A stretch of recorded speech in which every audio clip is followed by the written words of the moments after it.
All right, Shalawam. This is GMS Louisiana Saints coming back at you with another lesson. As always, I'm giving all praises, glory, and honors to Yahawah. Double honors to the elders, apostles, peace and blessings, and salutations to the hopeful elect. All right, and salutations also to those that sincerely follow after the Lamb, man. All right, and basically, this lesson here is going to be over in hopes to enlighten those who don't know, but it's really about Christmas, man. And we're gonna go a little deeper into the traditions of Christmas and expose some of the things that really is about and the symbolism of Christmas, man, and what you actually getting yourself into. All right, because right now you got somebody opening the present under the mistletoe, their boo, with some eggnog. All right, having a jolly good old time, but he doesn't know what's really going on, man. And more or less, this is one of the most high, wickedest days there is, man, of Esau's calendar, man. This is really a commemoration of Satan, a commemoration of Nimrod and Tammuz. All right, and we hope, like I said, Lord willing, this is edifying. But we're gonna we're gonna get right into it, man. I'll start off with start off with a scripture. If anybody got one, let me see. Somebody give me I got. Let me get this one real fast. I got one too. I got one out. All right, let me see. Let me get this one real fast. Oh, God, crazy.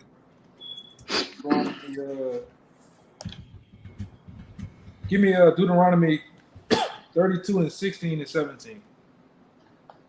I got it.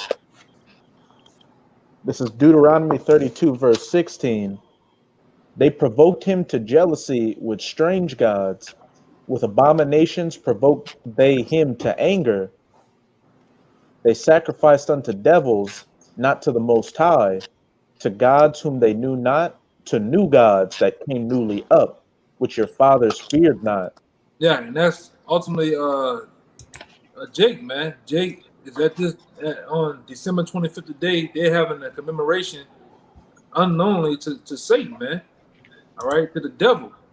All right, to Nimrod, Tammuz, Semiramis, you name it, man.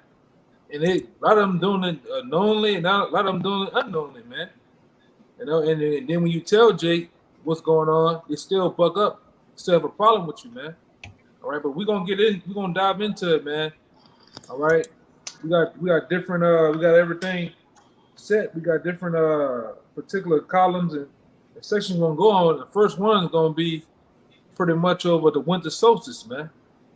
All right, which goes the winter solstice, and the next one will be Saturnalia, man, which is a commemoration, all right, of a commemoration of basically of what Christmas is, man. What you got? Okay, bring our precepts out too, though. Yeah, this Romans. Okay, Salaki, go ahead. Just to back up what the brother said about Saturnalia, this is from an article on the dailysquib.co.uk. Eight fun Christmas facts. This is number 2. December 25th is a date which predates Christmas or Christianity. It is the date Romans celebrated Saturnalia, and in quotations it says Satan. The date represents. Yeah, because Saturn goes into Satan, man. That's what they're giving commemoration to. All right, Saturnalia, they're giving homage because the winter solstice. All right, and Saturnalia really it's like a festival, but they're giving homage to different moon gods, man. All right, and ultimately they're giving homage to Satan. Go ahead, Salaki, I kind of cut you off. Go ahead. The date represents the strengthening of the sun's light during the winter months. Yeah, man. And then you're gonna see by the night, this is all about Satan It's all about phallic symbols, all right? And pure wickedness, man. Okay, go ahead, Right. This is Amos chapter 5, verse 21. It says, I despise your feast days, and I will not smell in your solemn assemblies. God. The Lord hates this shit, man.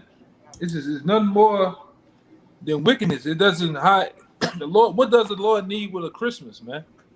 All right, with some big fat pedophile running around, all right, knowing when you naughty or nice, knowing when you sleeping, and ultimately wants you to sit on his lap, man. What the Lord needs with a big fat pedophile that squeezes himself down like a Coke bottle down your chimney, man. All right, and you got to give this nigga some cookies and milk, you know. And like I said, ultimately, what they do too, man, they try to get this guy to look like the Lord, because they said he come from the north. They say he has a beard, all right. But ultimately, this guy is really Satan, man. That you get your kids to sit on his lap, to worship, to smile and chuckle and laugh when they come through and feel good, man, and give presents to. But it really goes back to Nimrod too, man. You put a Christmas tree in your house, all right. You put hot ass lights on a dry ass tree, man. All right, that's why a lot of you niggas' houses burn down, man, every year. You know, that's why the Lord allows the tree to burn up and burns you niggas' houses down to a crisp. But you know this is not of the Lord, man. Okay, let's go into the winter solstice. Right? You mind if I bring out a precept? All right, go ahead. This is Deuteronomy 12. I'm gonna start at 29. When Yahawah thy power shall cut off the nations from before thee, whither thou goest to possess them, and thou succeedest them, and dwellest in their land. Verse 30. Take heed to thyself that thou be not snared by following them. After that they be destroyed from before thee, and that thou inquire not after their gods, saying, how did these nations serve their gods? Even so will I do likewise. Yeah, man. But Jake is snared. All right. Jake is hooked, all right, by the nations. They love the way the nations get down, the things that the nations eat, the way they dress, the way they look all hooked up. Jake want to be that, but instead of being Yashala, man, instead of being the prince of the power, they want to be a heathen, man. Okay? But I'm a while. You can go into the winter solstice, then y'all go into that book. You know what I'm saying? This is from history.com. I'm gonna skip around a little bit and just hit the points. It says the winter solstice is the shortest day and longest night of the year in the northern hemisphere. It takes place between December 20th and December 23rd, depending on the year. And we'll go down to ancient Roman holidays. Ancient Romans held several celebrations around the time of the winter solstice. Saturnalia, a holiday in honor of Saturn or Satan, all right? The god of agriculture, was a week-long celebration in the days leading up to the winter solstice. Saturnalia was a hedonistic time when food and drink were plentiful and the normal Roman social order was turned upside down. For a week, slaves would become masters, peasants were in command of the city, business and schools were closed so that everyone could join in the fun. So what does that remind you of, man? Everybody getting time off to be a demon. That's the same. That's Christmas, man. Christmas about Christmas. All right. Also, around the time of winter solstice, Romans observed Juvenalia, a feast honoring the children of Rome. In addition, why the children? Why Santa Claus? Why does they focus so much on the children, man? All right, because later on in the lesson we're gonna see they even make a cake. All right, call a Yule cake. They make a cake commemorating the children, man. It's all about sacrificing the children. It's all about pedophilia. Okay, go ahead. I got a video to go with that too. When you want to, why they bring their kids to Santa Claus and how that goes into pedophilia. Whenever you want to bring it out, there's a video on it. It's okay. disturbing.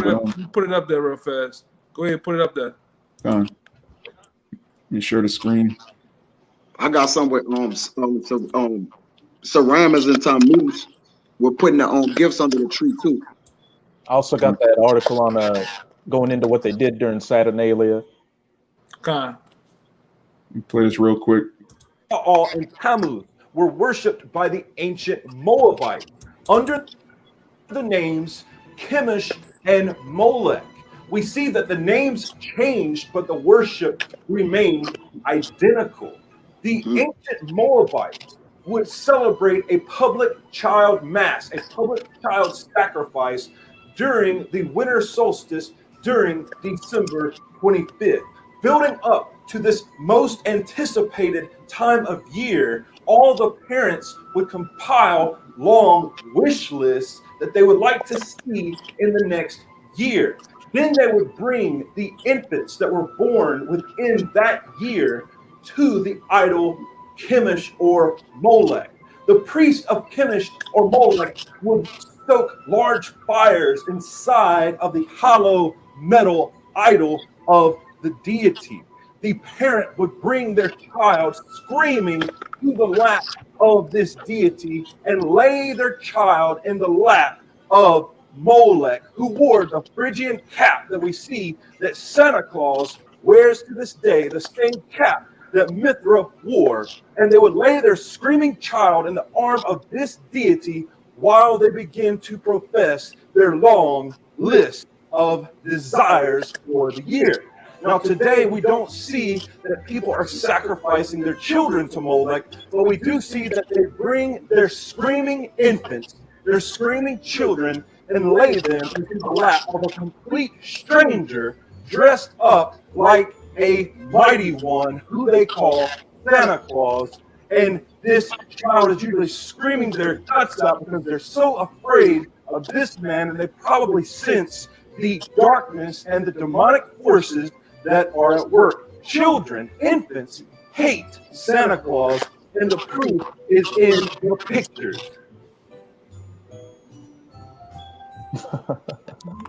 Now, of course, after a few years, the child will begin to love Santa Claus and look at Santa Claus as an all-supreme, all-wise, all-knowing, giving deity of prosperity, just as the ancient Moabites looked at Molech and Chemosh.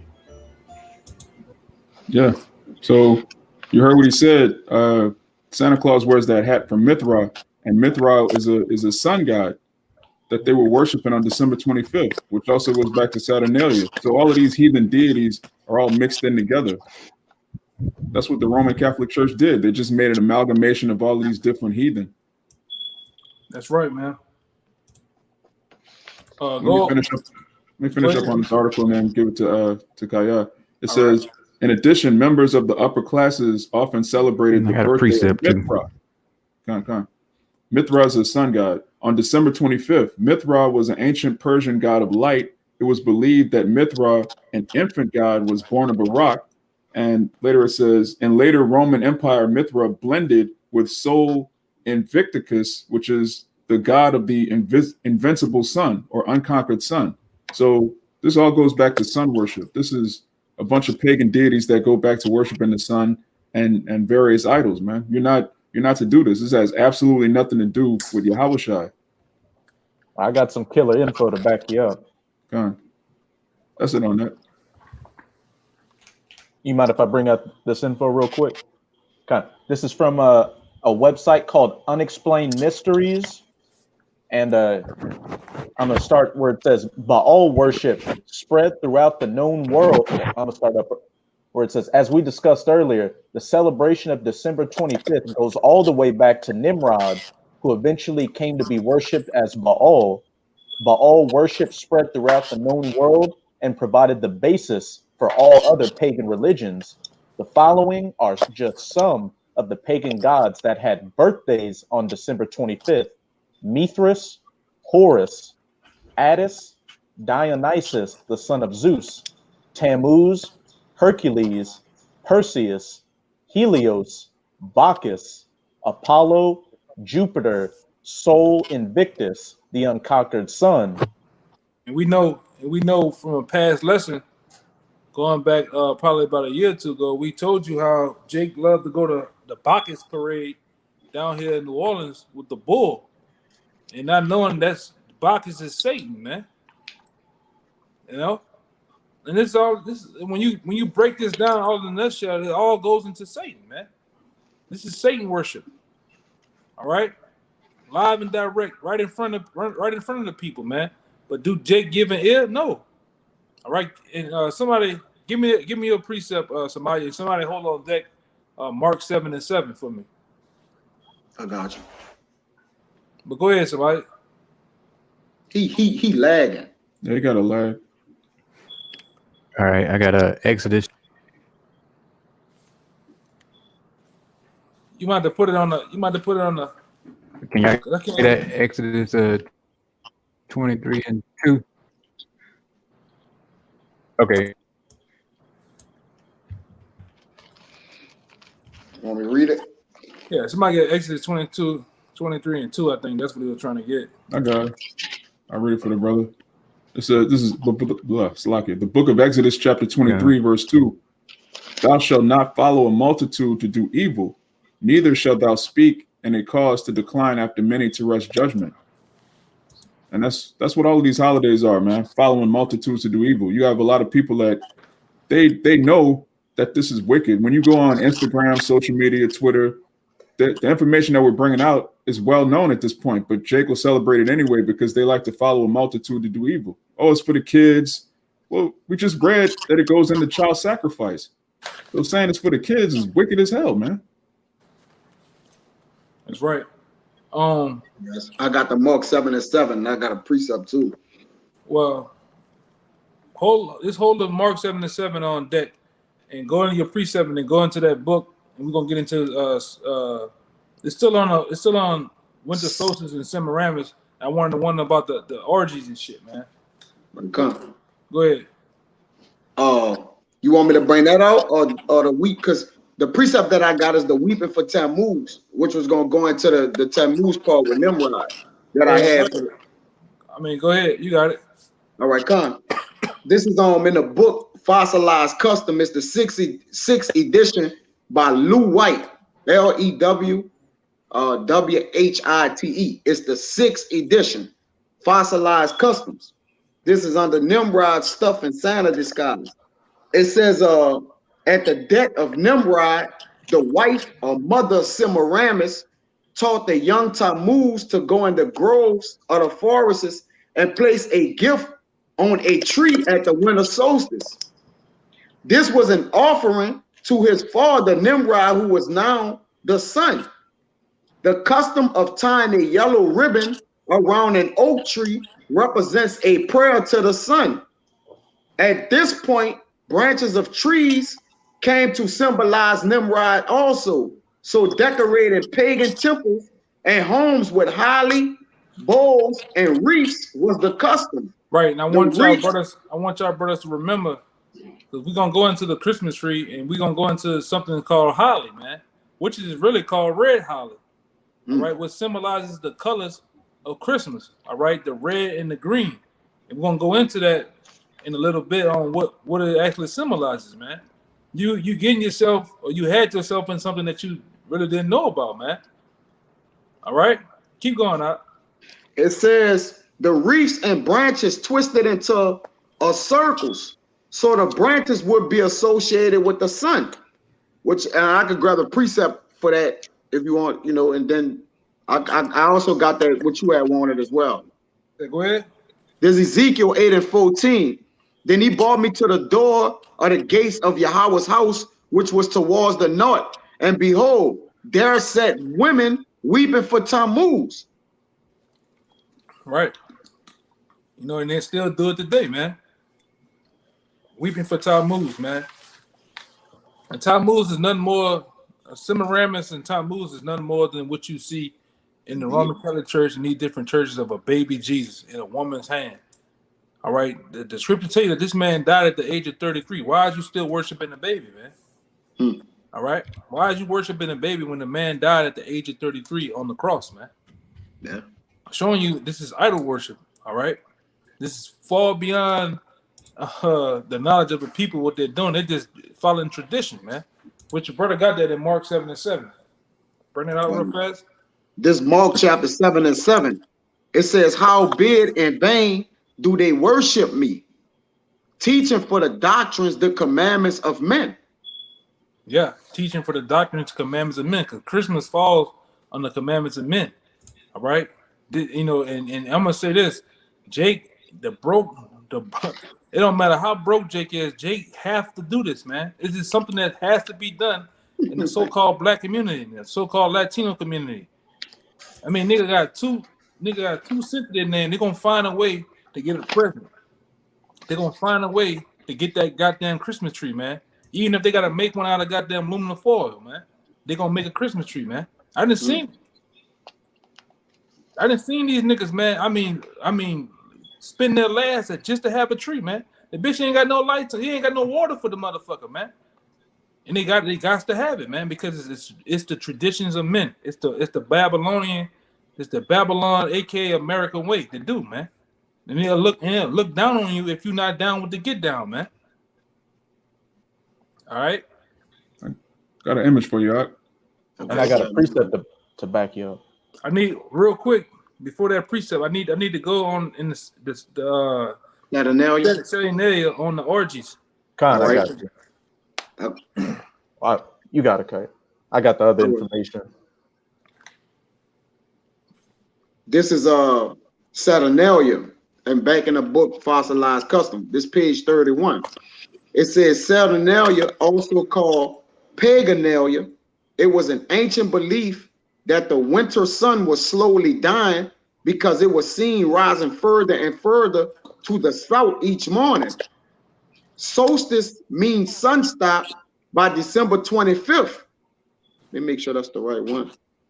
And watch, we're gonna go into that. You know, that's probably closer to the end. We're gonna go into the December 25th thing too, man. You know, according to the scriptures. It says it could be recognized as beginning to return northward and was said to be reborn. It marked the time for a celebration that lasted for days. Carved idols were exchanged. People hung wreaths on their doors or wore them around their necks. An echo of the symbol of Nimrod, the branch of a tree twisted into a circle, symbolic of the shape of the sun, the annual cycle. And which that tree, we're gonna go into we going into that tree next. All right, because the tree we're gonna show you what that tree is what that evergreen tree of Nimrod actually is, man. All right, what the wreath represents, and so on and so forth. Go ahead. It says, well, you wanted to part with the orgies, right? Salaki, I'm gonna read a little up. I started at it says, upon arriving, this was Dionysus Exiguus. It says, upon arriving, all right, he witnessed things. Real quick, Dionysus Exiguus, if I'm saying his name right. This is one of the this guy here predates. All right, he was one of the first guys to come up what we know today as the date of Jesus Christ. All right, going back to December 25th. All right, and this guy was actually, I think he predates the Roman time of the Roman Empire. All right. Later on, there's a guy by the name of Edgar. What his name is? Edgar Skyer. Yeah, Edgar Skyer. You can just put in Edgar Skyer, 1945. This guy was actually he was a astrologer, man. All right, and he came up with the December 25th thing. He also is the guy that came along with the doctrine of creation and evolution. All right, but later on he came up with the whole December 25th thing, which he came up with January 1st or 9th. Then he came up with March 19th, and finally one of his last revelations, because he called himself a prophet too. One of his last revelations was in 1945 that Jesus Christ died on December 25th. All right, and from that, the Roman Empire, the Roman Catholic Church, all right, and these different people higher up ran with that, man. Born with that belief. Born on December 25th. Born on December 25th. Yeah. Shalawam. You know, but go ahead, Doc. It says finally, this man we was talking about. It says finally the opportunity came for Mr. Exiguus to make his journey to this city of his dreams. Upon arriving, he witnessed things that disgusted his devout sensibilities. The people were drunken, orgies were in full swing, ivy, ribbons, wreaths, garbage, and madness seemed to be everywhere. Did you hear that? Orgies was at full swing. This is what they were doing pre-day before it was called Christmas, man, for the winter solstice and Saturnalia, man. Orgies, men on men. All right, women on women, man. All right, it was a lot of butt breaking and all type of shit going on, man. And this is what they do, man.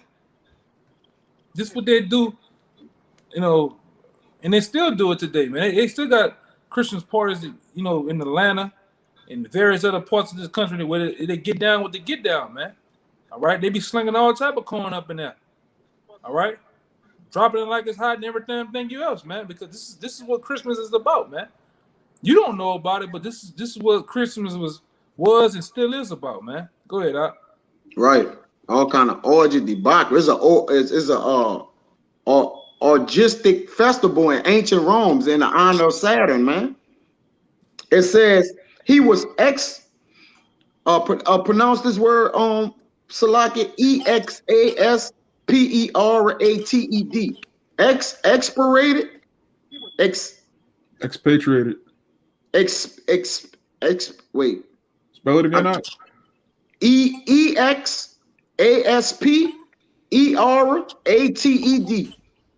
exasperated.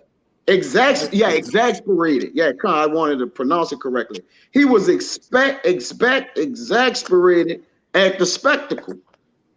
What did he witness? He saw the authentic, raw, and abominable pagan festival of the winter solstice. Right. Okay. AKA Christmas, man. This is how it's getting down. All right.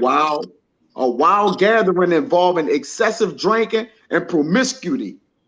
Right. And I wanted either Amawad or Raya too, real quick. I wanted you to give me the that article in the private chat, the second message of that guy from the Church of Satan, man.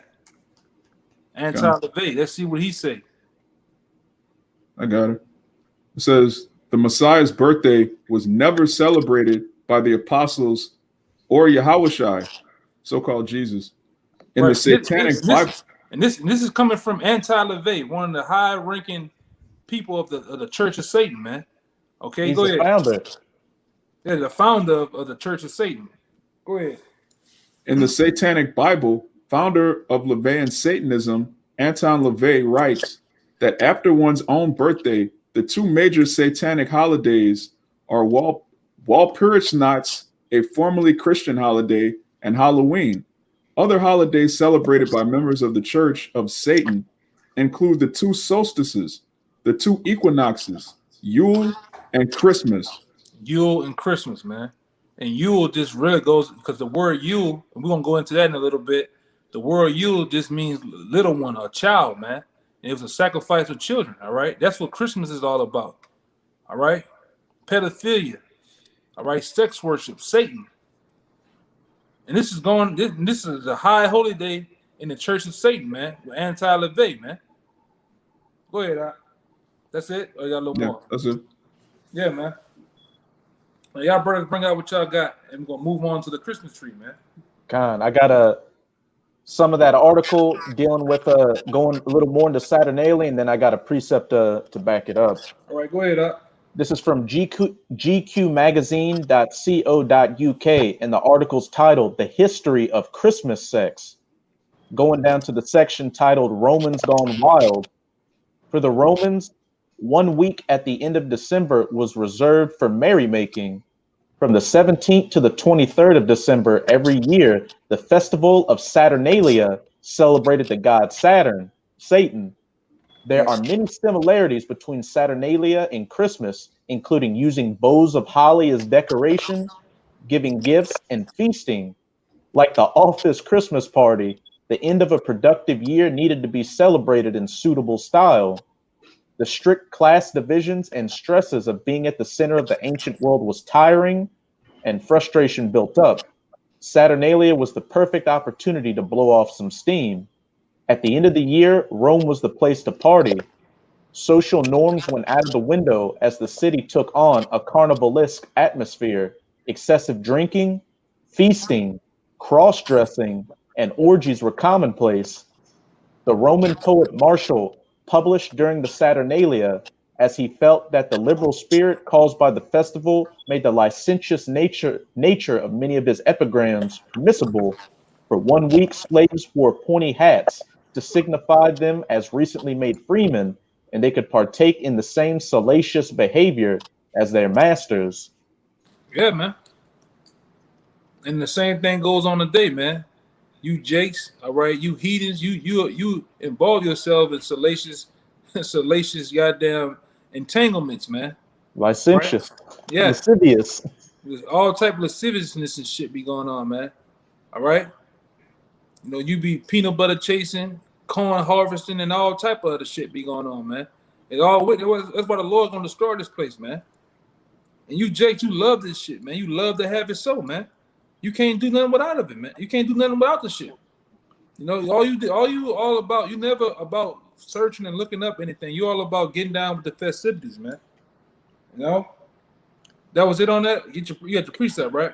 Con. Hey, and Apostle Peter warned Israel against these things. And also to back up what you said earlier about Bacchus, how down here during Mardi Gras, it's a celebration and stuff. Well, hey, as we went into one of those articles, Bacchus was one of the gods' birthdays that were worshipped on December 25th. But this is 1 Peter chapter 4. I'm going to start at verse 1.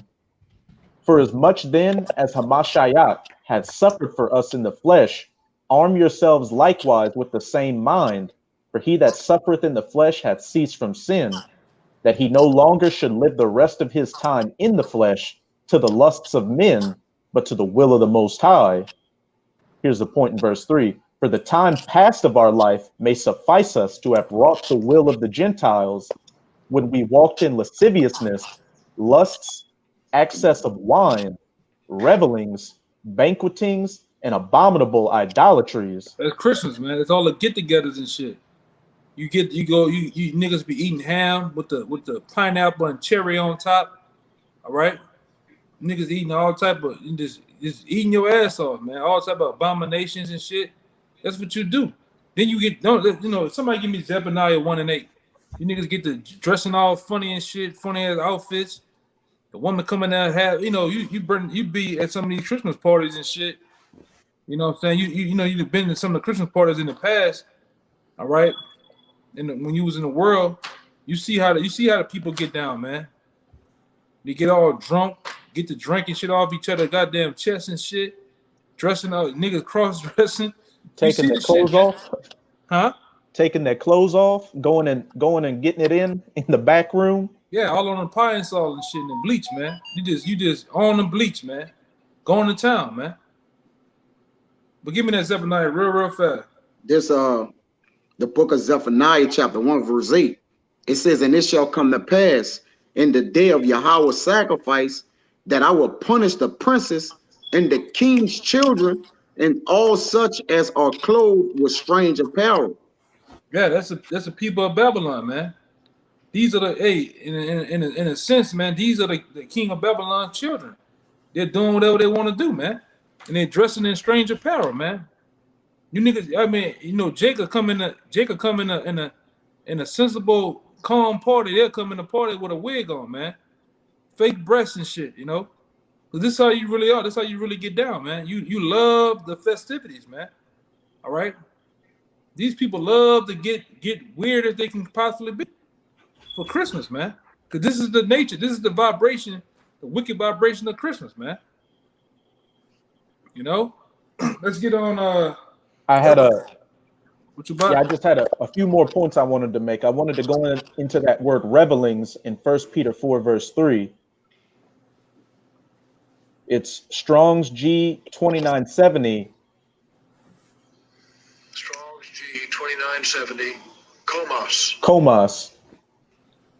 And it says, a revel, carousel, a nocturnal and riotous procession of half-drunken and frolicsome fellows who after supper parade through the streets with torches and music in honor of Bacchus or some other deity. Honor of Satan, man. In honor of Satan. And that's what they do. That's what they do for Christmas, man. This is a commemoration. Christmas is nothing more than a commemoration of Satan, man. All right, phallic symbols. All right, for you who just tuning in, man. Go ahead, Doc. And sing and play before houses of male and female friends. What does that sound like? Christmas caroling. Right. Hence, And somebody hold on deck, Jeremiah 10 and 1. Okay. Go ahead. Hence, used generally of feasts and drinking parties that are protracted till late at night and indulge in revelry. Yeah, niggas indulge in revelry, man. And like you said, when you don't partake in these things, people look at you in a weird way like you're off. And this is 1 Peter 4, verse 4, wherein they think it strange that ye run not with them to the same excess of riot, speaking evil of you. God. So that was it on that? Con. So let's get into, ultimately, I want you, Raya, go into the article I gave you about, the phallic symbols in the Christmas tree. Con. Whoever got Jeremiah 10 and 1, read it. Con. It's the book of Jeremiah, chapter 10, verse 1. Hear ye the word which Yahawah speaketh unto you, O house of Israel.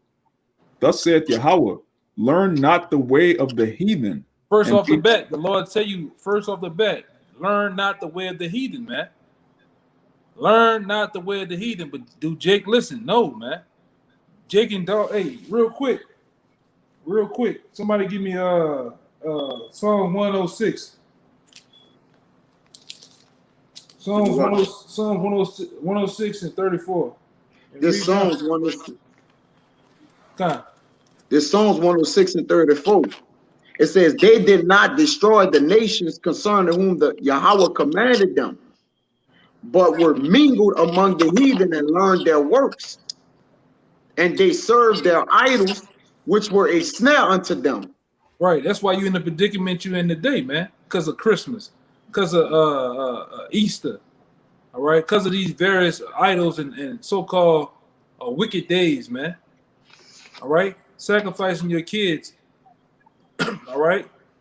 Going to Halloween. That's why your kids get snatched up every year, man. Around this time. All right. Go ahead, Doc. Read it out. It says, yea, they sacrificed their sons and their daughters unto devils and shed innocent blood, even the blood of their sons and of their daughters, whom they sacrificed unto the idols of Canaan. And the land was polluted with blood. Yeah, go to 34. Let's read it 42, my bad.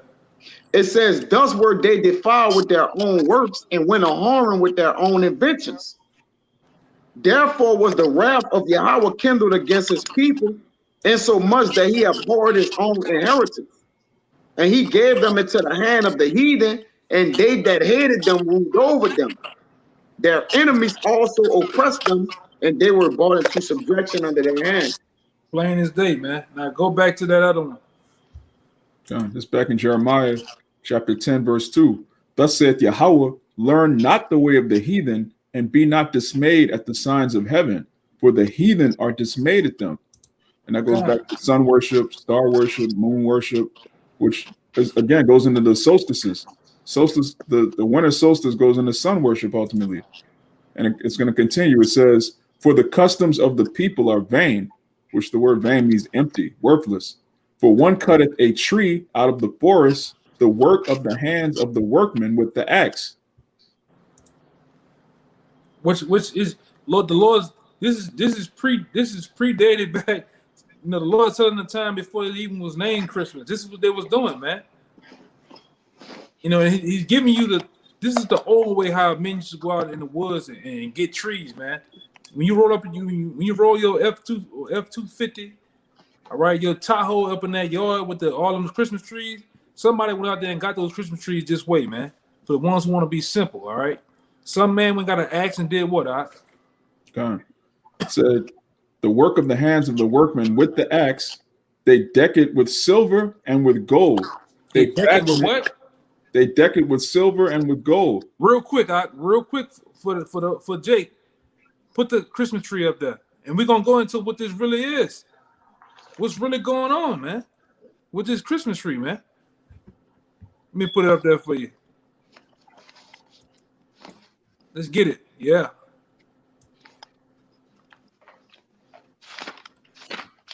And make it big for Jake. All right. Go ahead.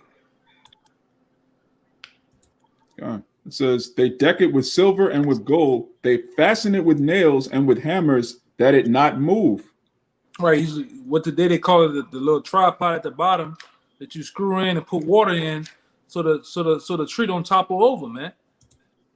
All right. It says, they are upright as the palm tree, but speak not. They must needs be born, because they cannot go. Be not afraid of them, for they cannot do evil. Neither also is it in them to do good. Yeah, man. It's just a damn tree, man. It's just a dry ass tree, man. All right. That's why I said a lot of you niggas' houses catch on fire. The Lord, a lot of you niggas' houses they go ablaze, man. All right. Wait, let me see you stopped at okay, good. Now let's go into Raya. Khan. This is from discover.hubpages.com, and it's titled the Christmas story you don't want to hear. And back it up a little bit on the picture out. Back it up. I'm gonna get Jake to get all this, man.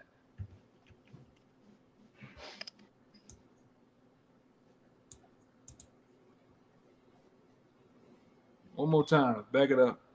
Yeah, that's good. That's good right there. Jake, get the picture. Yeah, that's good. And this is under the section, the symbolism of the Christmas tree and its ornaments. Pagans used tree worship thousands of years before the worship of Yahawashi, they say so-called Jesus there. They would put up a tree, holly, mistletoe, and wreaths that are rooted in worship toward a pagan fertility god, the Christmas tree. A pagan fertility god, which goes back to Nimrod. This is actually a phallic symbol, all right, a penis. This is a symbolism for a penis, man. All right? Go ahead, Doc. The Christmas tree or green tree represents an erect male phallus. A penis, man. All right? A corn. Well, you know, we kind of, you know, in a roundabout way, try to be PG for Jake. A goddamn corn, man. Corn cob. Yeah. A man meat, all right? Go ahead, Doc. The circular wreath represents the female vagina. The circular wreath, this right here that you put on your door, this is a symbol. The circular wreath, it symbolizes a woman's vagina, man, with an open hole, man. Okay? Go ahead, Doc. The silver or colored ball ornaments represent testicles. Yeah, those round balls that you put on the Christmas tree.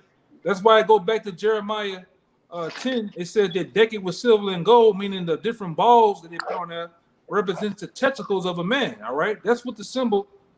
That's what you really put on those Christmas trees, man. Balls represent testicles. Go ahead. The tinsel, semen, and red ribbons are labia. I got that. And then the tassel that you put around the tree, that wraps around the tree all the way around, represents the semen, man. All right, that's what it is. How is it that every so-called scholar out there and people that does this type of work knows it, but you don't know it, Jake? And then when it's shown to you, you still don't want to believe, man. All right, somebody give me Deuteronomy 7:26 real fast. Con. And I also got some quick information on the red holly and the star on top of the tree. Right, because also the brother keeps saying he keeps saying something about holly, man, which goes back into red holly, the colors of Christmas, which is red and green. I'll tell you what green is. Green goes back to fertility, basically the generation of life, man. Bringing forth life. That's what the color green represents in Christmas. But let's see what the red in the middle, in a little bit, we're gonna see what the red represents, man. But give me the Deuteronomy 7:26 real fast. This Deuteronomy chapter. You said 27 and 36? 7 and 26. 7 and 26. This Deuteronomy chapter 7 and 26.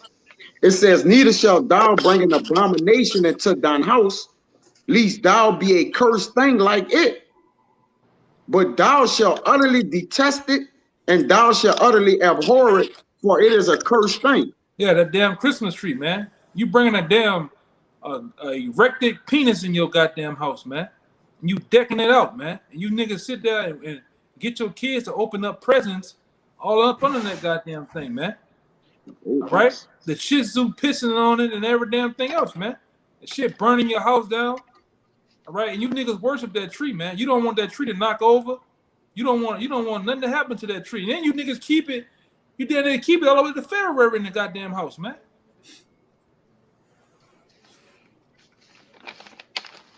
Yeah, got a quick precept. Yeah, the brother said Esau worship anything you can think of. You damn yeah, man. That's him.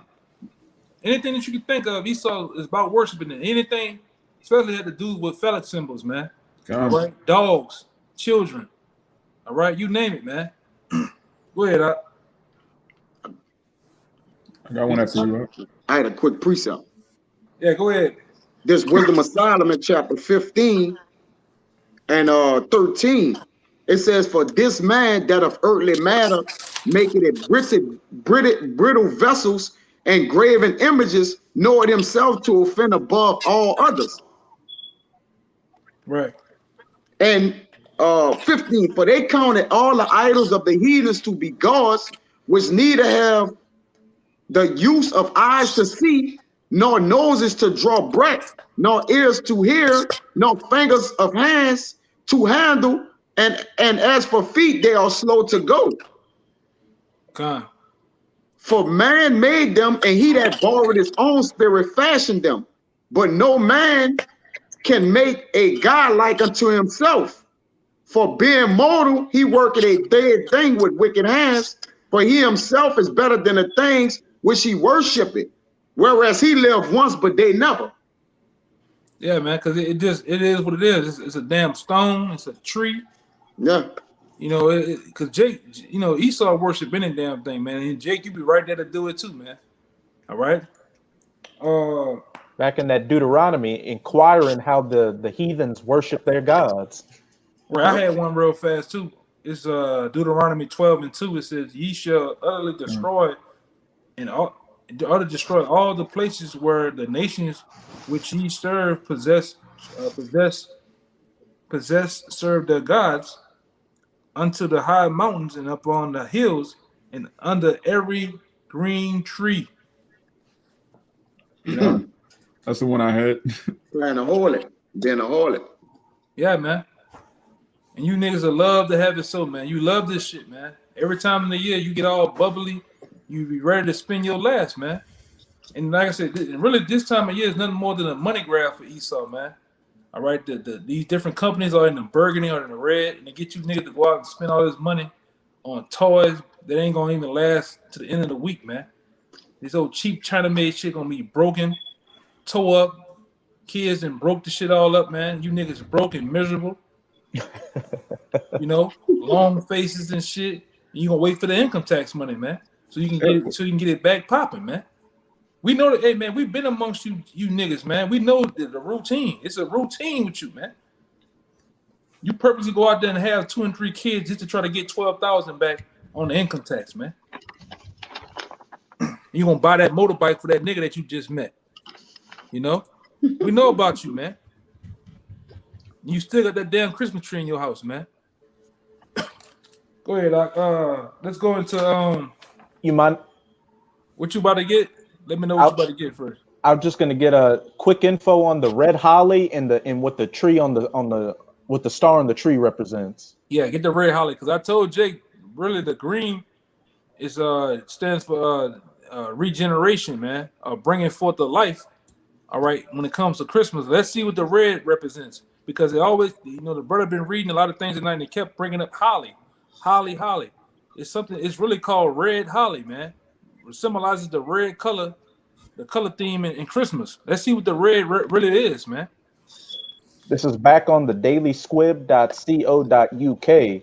Red holly represents the Queen of Heaven, or Diana, according to pagan witches, and also is symbolic of a woman's menstrual blood.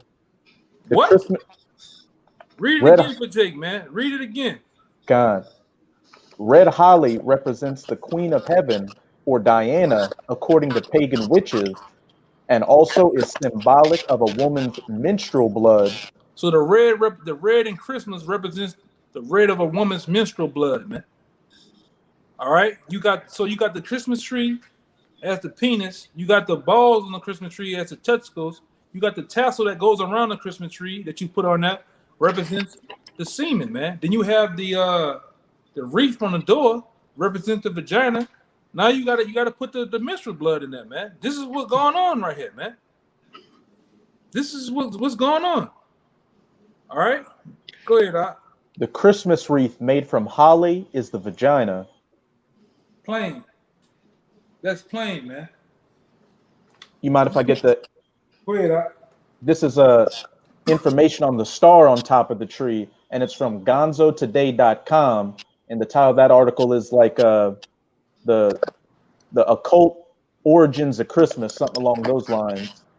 The star on the top of the tree, which in modern times is said to signify the Star of Bethlehem, was traditionally an 8-pointed star, which in ancient symbolism is generally attributed to the sun god Nimrod, as well as later sun god adaptations such as Horus, Osiris, and Mithra.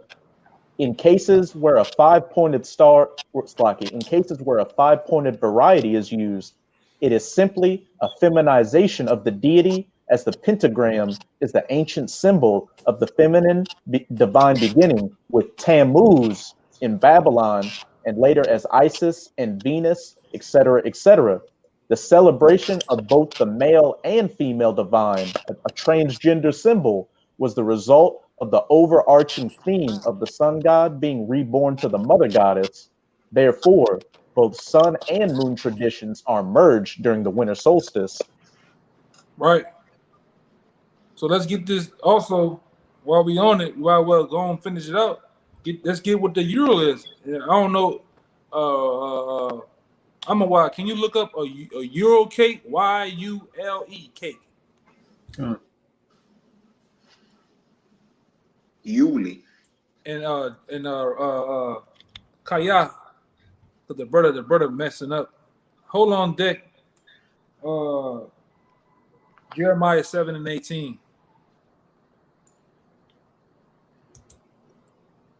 Let me put it up there for the brother. Yeah, the Yule log.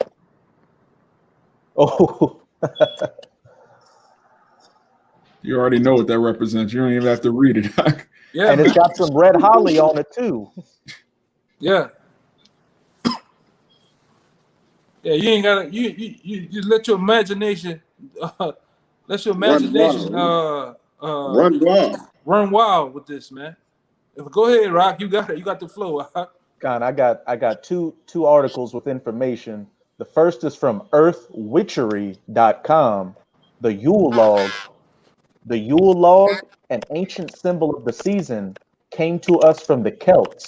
The log, a phallic symbol, is usually cut from an oak tree, symbolic of the god. The entire log was decorated with holly, mistletoe, and evergreens to represent the intertwining of the god and goddess who are reunited on the Sabbath. Now I'm gonna go back to that article on Gonzo Today to go further into the origins of the Yule log and how all these different pagan ideologies getting wrapped up today to what you know is Christmas. All right, this is back on the Gonzo Today. Ancient Germanic peoples adopted the festival of Yule, our modern Christmas, as its adaptation of earlier solstice holy days. Yule represented the time of greatest darkness and the longest night of the year, and was also connected to the sun god Thor, who was drawn through the sky on it. You can hear me, You right? don't have to leave and come back, Doc. It's a lot of just leave and come back.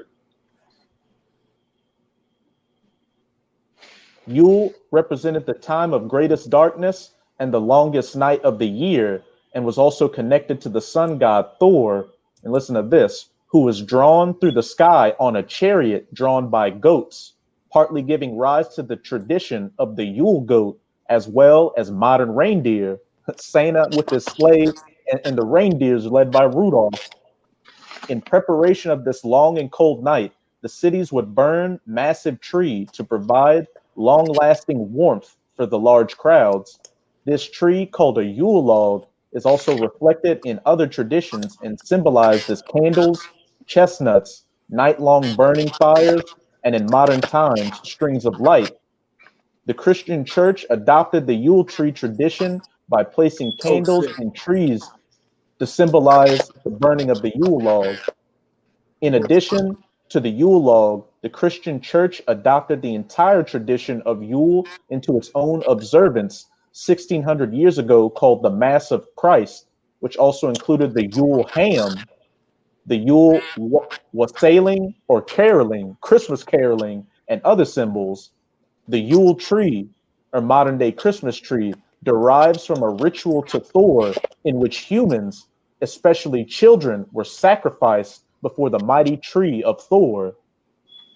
You got the other one Kind about yeah. of looking This for this it. is this is a cake that people eat through Christmas, man. All right. I never pretty much seen it. I heard about it in different families and stuff like that, but this is the actual cake that people eat, man. And this is the symbolism for this cake, man. It actually you know, pretty much it represents a child or a penis, man. And you can see what the inside is, what color the inside of the cake is, man. Let your mind wonder, man. You know? Go ahead, Doc. I'm looking for it right now. Yeah.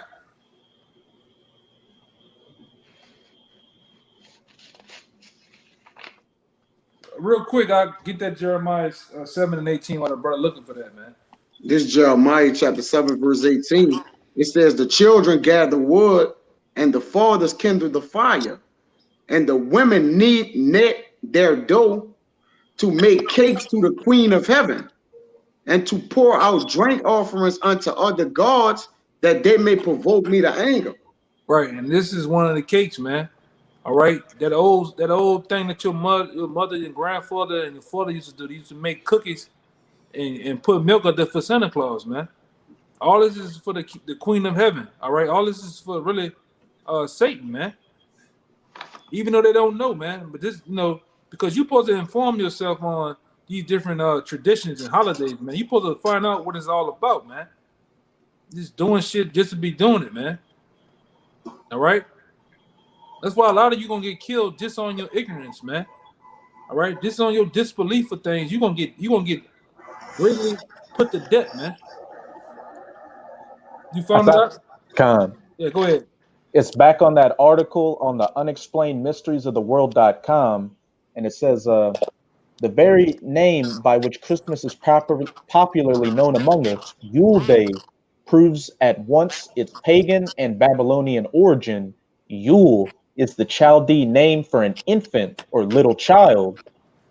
And as the 25th of December was called by our pagan Anglo-Saxon ancestors Yule Day, or the Child's Day, and the night that preceded it, Mother Night. Yeah, man. So this is a child. This is a phallic symbol. All right. This is your a lot of you Jake's beloved Christmas, man. This is what it's all about, man. You know. So we're gonna move on to this Santa Claus character, man. What he is and what he represents, man. All right. And hey, Kaya, bring it out about the book about Christmas, Santa Claus. My bad. This is This is on page 36 again in the Fossilized Customs, 6th edition. It says the Nimrod stuff in the Santa Claus disguise. It says we've heard all the nice stuff, but what entanglements do we have with a man who supposedly flies horned beasts through the air at night? Is it about sorcery? He wears a wizard cap. The red costume is recent, but it's the ancient color of fire. It's our cultural color for danger. The costume is trimmed in sheepskin. He descends into a fire pit at midnight. The hearth is directly linked to the idolatry of the Romans, which the hearth is the fire that's in the fireplace. It says the fire was sacred to them, and its place was the center of the pagan worship of their deities.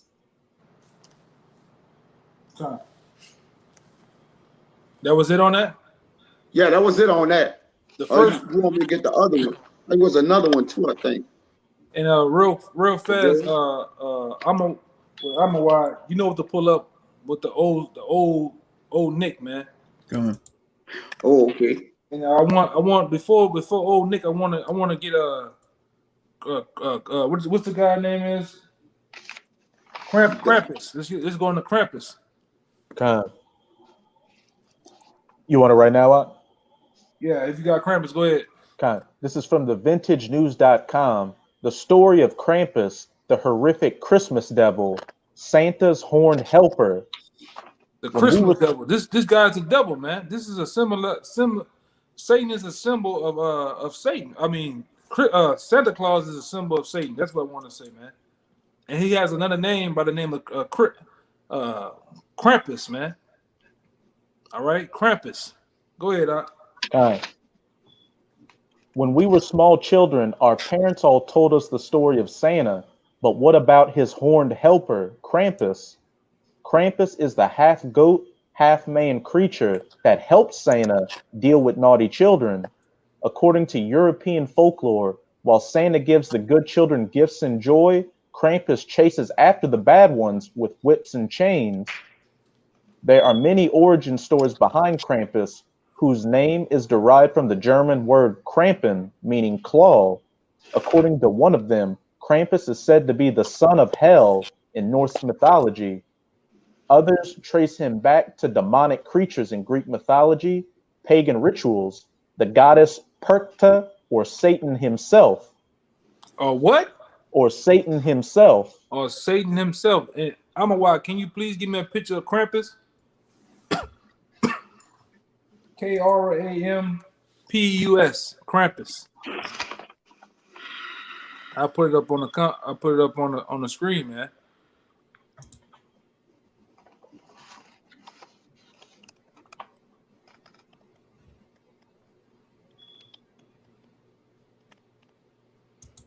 Well, give me one with the Christmas outfit on, man.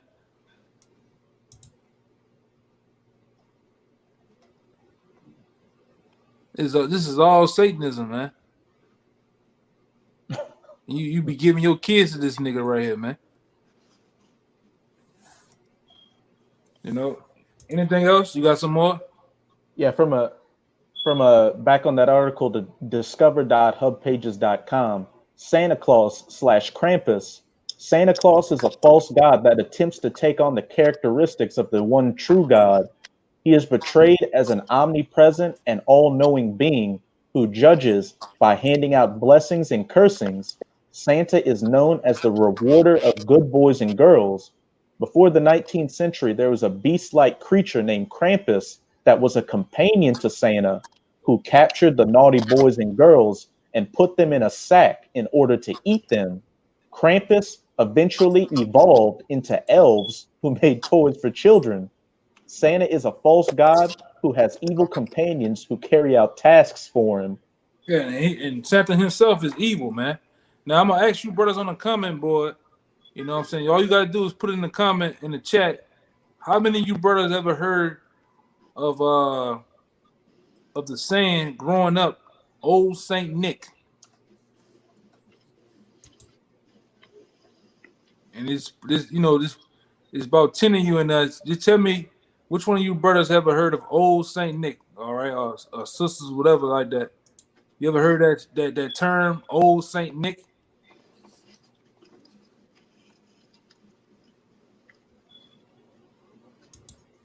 You can just put Khan or whatever like that.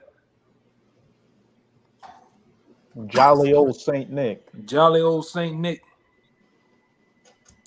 So a couple of brothers said they heard of it before, man. So, hey, I'm gonna let's get it. God. Because all right, we're gonna get into the old Saint Nick. Old Saint Nick is the saint part of it. The saint part of it. When they used to call Santa Claus Old Saint Nick or Old Saint Nicholas.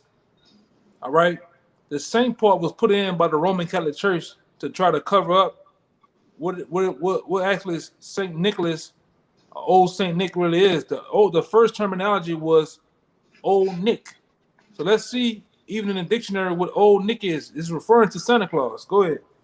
This is Old Nick. Zoom it up, Box, so Jake can see. There you go.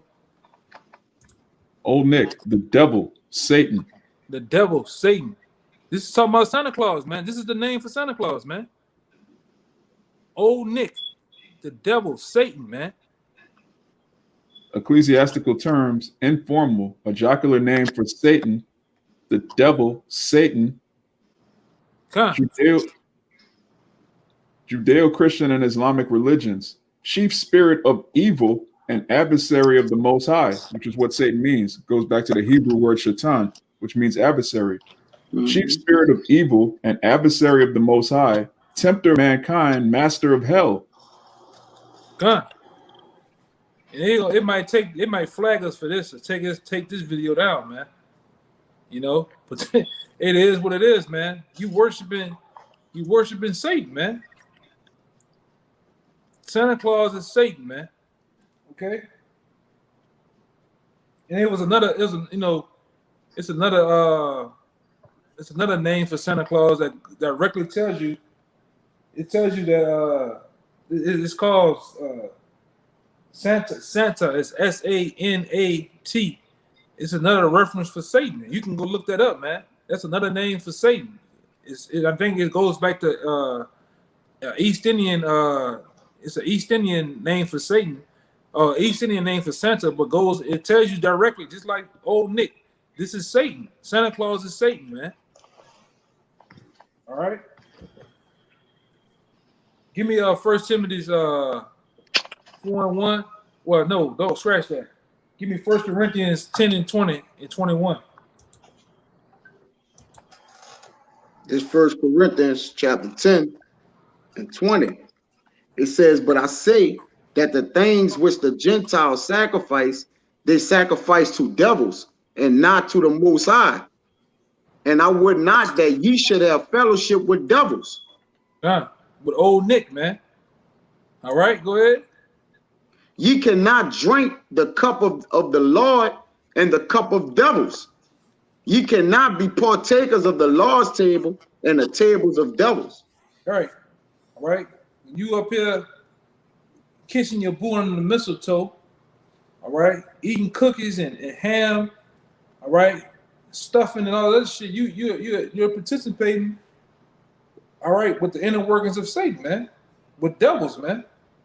All right, because these people in 2/3 of Jacob fully gone in the society, man. All right. Yeah, man. And the brother had put on that John 4:22, ye worship, ye know not. Ye know not what, man. That's going to Jake, man. We know what we worship, for salvation is of the Jews, man. All right, and Jake don't be knowing what they worship, man.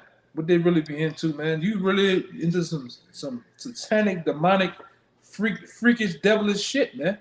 I'm being blunt. Jake got a head blunt sometimes, man. You know?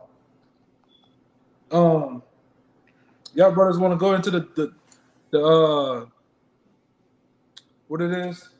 The December 25th thing? God. Hey, real quick, let me get the scripture. This is 2 Corinthians 11 and 14. And no marvel, for Satan himself is transformed into an angel of light. So Yeah, you actually have Santa, man. Santa Like Claus, man. the information that the brother brought out, they actually try to make Satan out to be Yahawashi. Like he knows all things. He's going to reward you according to your deeds. That's what the scripture said about Yahawashi, man. That's witchcraft, really. That's right, man. Let me see.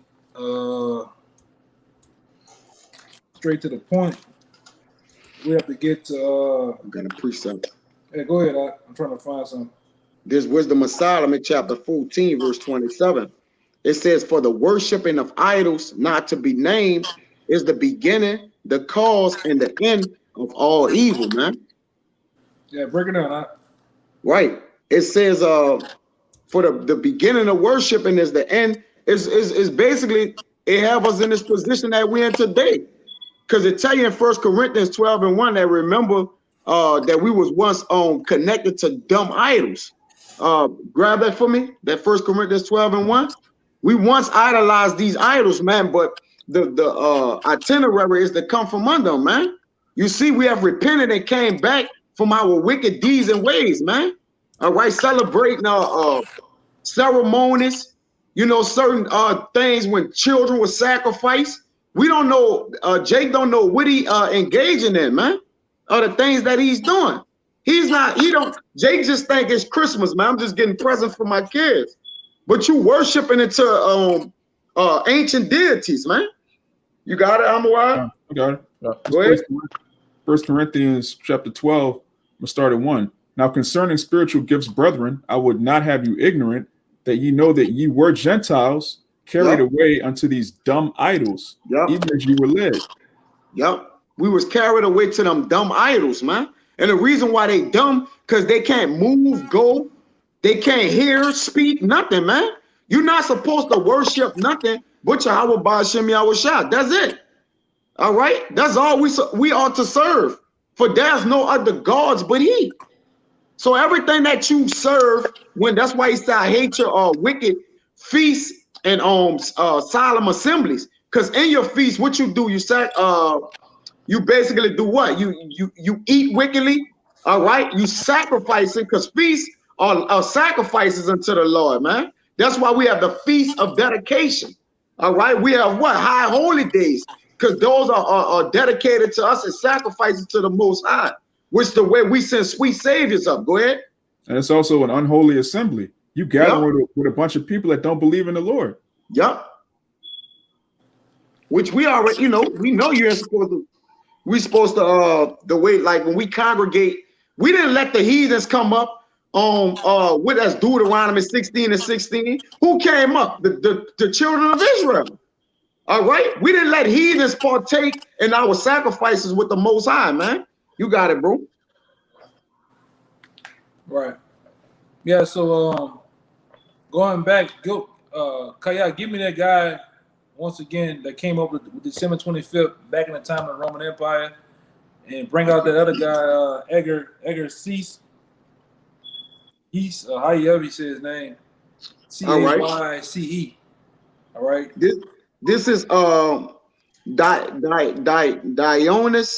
Exgutus. I still can't pronounce his name. All right.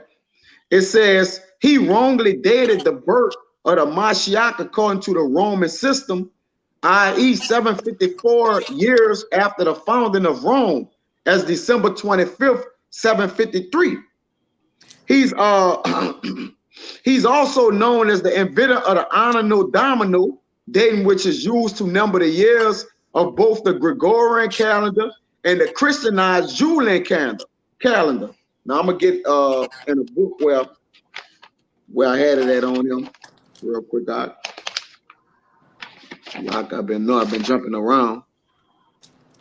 And hey, Raya, hold on deck, because we're going over December 25th now. We winding down to the end of the lesson, and we get into December 25th, all right, which is today, that they try to commemorate of this being the Lord's birthday. We're really just Herod and Semiramis Tammuz, man. All right, I got it. What'd you say? Nimrod. Yeah, Nimrod. My bad, Nimrod. Get Luke 2, Luke 2:1. I'm just gonna read down. Con. And I'm a why. Hold on deck. Hold on deck. Deuteronomy 16:16. And You want me to read what he's?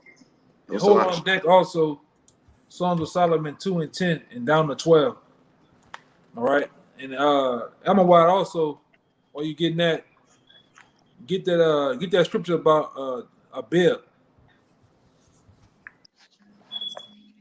Well, go ahead, Doc. What you got? Okay, there's a little bit more information on a god Dionysus Exgusus. It says under the topic, this page 32 in the same book, under the topic calendar, your encyclopedia would no doubt mention Dionysus Exgus. When he became upset with what he saw being practiced when he visited Rome, the winter solstice, Mr. Augustus believed the beginning of the year was January 1st, as most do today. But we'll explain why that is under Nimrod when his true barrier gets broken. Mr. Augustus knew that the pagan festival of Saturnalia, the rebirth of the sun at the winter solstice, had to go. So he proposed to simply change the reason for observing the time. All the customs, the date, and symbols remain in place, but he camouflaged the behavior by declaring it to be observed as the birthday of the Mashiach, Yahawashi, not the sun. To better anchor the idea, he estimated that the actual birth of Yahawashi had been 525 years prior to his visit. He imagined that the end of the Roman Babylonian year of his birth was the year 0, making that the year of Rabbi's 525th birthday. He further declared it be the 525th year of our Lord. Year is the Latin word anno, and our Lord is the Latin word domini. This produced his main contribution to our present numbering of years, as it is today. Now, we have embraced this estimated worldwide and have recorded all history since his time with references to what year our Lord AD anything happened.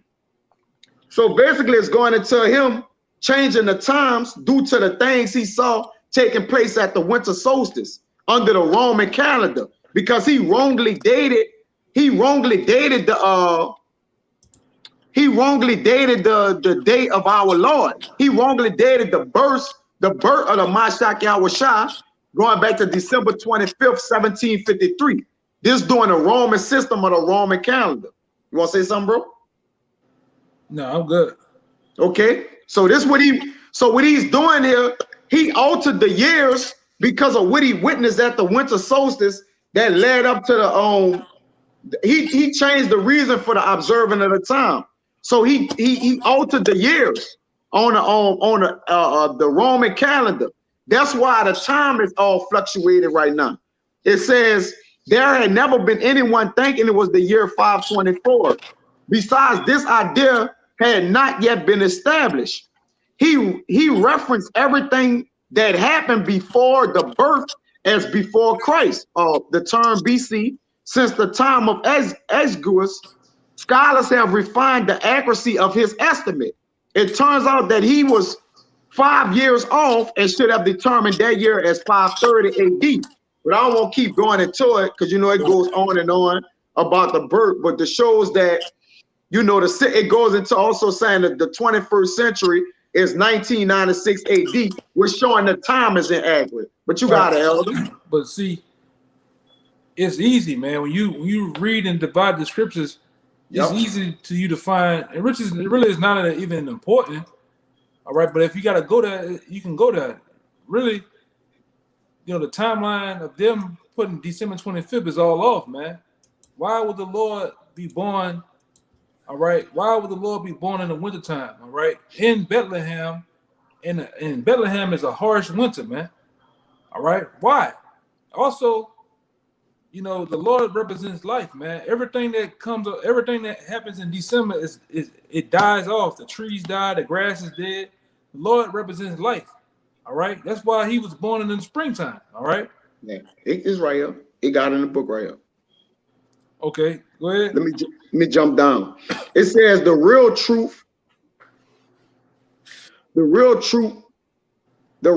is our rabbi was not born on December 25th or the fall. It has been carefully calculated that based on the exact time when Zechariah's duties in the temple occurred, Luke 1, and the visitation of Mary made to his wife Elizabeth that gave birth to the Prince of Peace during tabernacles, an annual observance given at Leviticus 23 and Deuteronomy 16. He literally tabernacled among men. So he gave it to you. Round what? Round the time of the great taxing, and also what? The time where Israel gathered up every year, every man. Right. You got it? We're gonna get that. So go to Luke. Yeah, Luke 2. We 2, just gonna get straight to the business. 2 and 1 and read down. This is Luke chapter 2, verse 1. And it came to pass in those days that there went out a decree from Caesar Augustus that all the world should be taxed. And this taxing was first made when Cyrenius was governor. Real quick, all right. Just even in these times that we're in, we still under the rule of the Roman Empire. When is the time of year do you get taxed, man? The beginning of the year. In the beginning of the year, man. All right, preferably like around February, March, man. Yep. All right. January 1st to August, April 15th. That's the normal days they usually have it. Yeah. That's the season. Normal days, right? Not December 25th. Not in December, man. Yeah. Go ahead. And this taxing was first made when Cyrenius was governor of Syria, and all went to be taxed, every one into his own city. And Joseph also went up from Galilee, out of the city of Nazareth into Judea, unto the city of David, which is called Bethlehem, because he was of the house and lineage of David, to be taxed with Mary, his espoused wife, being great with child. And so it was that while they were there, the days were accomplished that she should be delivered. And she brought forth her firstborn son, and wrapped him in swaddling clothes, and laid him in a manger, because there was no room for them in the inn. Now that's the thing. It said that she wrapped him in swaddling clothes and put him in the manger. Why would a woman and the father allow a baby to be? Because we all know the story, man. All right, that was told when we was kids growing up in school that he was out there in the winter. It was snowing. They had 3 men around looking after the child, and it was snowing, man. Why would a woman have a baby outside the manger in the freezing cold, man? Doesn't make any sense. Go ahead, Doc. Verse 8, and there were in the same country shepherds abiding in the field, keeping watch. It had shepherds in the same country abiding in the field. Yeah. Sheep. Sheep don't even graze the land, but in the spring, man, in the warm weather. No. In Bethlehem, because Bethlehem is a cold, harsh winter. All right. That's already, you cut that down right there, man. Okay. Read it one more time, huh? And there were in the field, and there were in the same country shepherds abiding in the field, keeping watch over their flock by night. And it's cold at night. And we know the night gets even colder. So why would a woman have a child out there with sheep, all right, in a manger in the freezing damn cold, man? And go back up to 7. Go back up to 7 right real fast.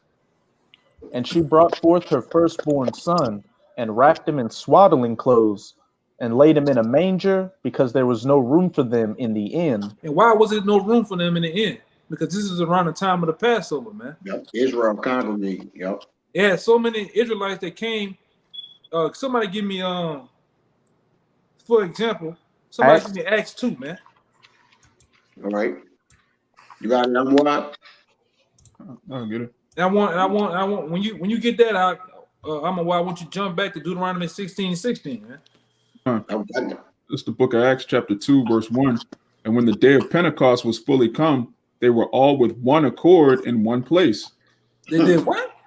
They were all in one accord in one place. Yeah, Jews, Israelites, man. Israelites, all right. They was all one accord in one place. Go ahead. And suddenly there came, you want me to jump to Deuteronomy right here? Or keep going? No, keep reading in the Acts real fast. And suddenly there came a sound from heaven as of a rushing mighty wind, and it filled all the house where they were sitting. You might have to go up. You might have to go up. They jumped down to verse 5. Gone. And there were dwelling at Jerusalem Jews, devout men out of every nation under heaven. Jews, devout men out of every nation up under heaven. They came from everywhere, man. So when you go back even into Luke 2 and 7, that's why the inns, all right, basically like the hotels or whatever in those times, were there was no rooms because it was packed full of people coming to worship the Lord for the Passover, man. The Lord was born around the Passover, okay?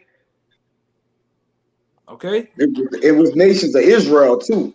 Because you know it said out of every nation under heaven, out of the 12 tribes, that nation, because every tribe is a nation within itself, man.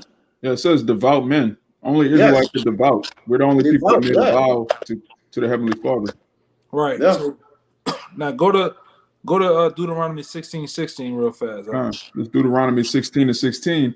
3 times in a year shall all thy males appear before Yahawah thy power, in the place where he shall choose, in the feast of unleavened bread, and in the feast of weeks, and in the feast of tabernacles, and they shall not appear before Yahawah empty. And that's one reason why, right there, man. All right, and the Passover is done when it's done around the time of March and April, man. And the March and April is called what? Spring. Everything is coming forth of life. That's what our Lord represents. He represents life, man. So why would he be born on December 25th? And when it's cold, dark, and dreary, and everything is dead, man. Come on. Let me read verse 1 out. Could I make a... Go ahead, I'm wild, then I'm going to go to this, brother. But I want y'all to stay on track, too, Deuteronomy 16:1. Observe the month of Abib, and keep the Passover unto Yahawah thy power. For in the month of Abib, Yahawah thy power brought thee forth out of Egypt by night. One more time for him. One more time, and get that word Abib. God, observe the month of Abib and keep the Passover unto Yahawah thy power. And Abib is like the Canaanite way of saying the first month of the year. But it's going to say something in the Strong's, though. It's going to say something in the Strong's. Oh, come on. Let me get it. Strong's H24. It says, that is a young ear of grain, hence the name of the month of Abib. Fresh, young barley ears, barley. Fresh. Go ahead. Month of ear forming, of greening of crop, of growing green, Abib. Month of Exodus and Passover. It should have said March and April. You should say March and April. Yeah, March or April. March or April, man. That's the time it's always been like that, man. Yeah. The time of the Passover, all right? Now what you had, Ryan? I was just gonna say, and I mean, everywhere outside the West, they celebrate their new year around March, and like Russia and China and just the East in general. It's only in the West and in America where everything is ass backwards that they celebrate it in the December in the winter. Yeah, give me now read verse 8. Read verse 8, and somebody give me that Psalm to Solomon 2 and 10 and down to 12. Hey, don't forget you got that on the private chat too, dealing with the Lord's birthday. You remember what you put in there? Yeah, we read it. We read it. Oh, all right, Salaki. I was just reminding you. I read it. Salaki. You wanted more in Deuteronomy 16? Oh, that was it. Okay. I got to do Song of Solomon. Now read verse 8, Raya. Con.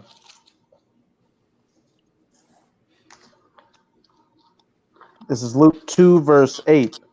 And there were in the same country shepherds abiding in the field, keeping watch over their flock by night. Yeah, you abide with sheep in the field in the warmth of the spring, man. You do not do nothing with sheep in the winter, all right? You know, you don't be a shepherd out there in the winter in the brick cold, man, in the snow. All right, so that's an indicator right there. Now let's see what Song of Solomon say, man. This is on Song of Solomon, chapter 2, verse 10. It says, "My beloved spake and said unto me, Rise up, my love, my fair one, and come away. For lo, the winter is past, the rain is over and gone. The flowers appear on the earth, the time of the singing of the birds is come, and the voice of the turtle is heard in our land." Huh? Yeah, you know what time that is. Come on, man, read it again for Jay. Hey, you know what it says? "For lo, the winter is past, the rain is over and gone." The darkness, the gloominess, the cloudiness. Yeah, this rains when it's cold. It rains over and over again. So why would a woman have her baby out there in a dreary, wet, cold winter, man? Sheep, a shepherd. All right, go ahead, Doc. That's a head buster right there, man. It says the flowers appear on the earth. What they say is blossoming. Yeah. Autumn is autumn. I mean, different time, like it's trees. The trees are blossoming. The flowers appear on the earth, which all the trees grow they they leaves and everything back on them. The rain is, the flowers appear on the earth.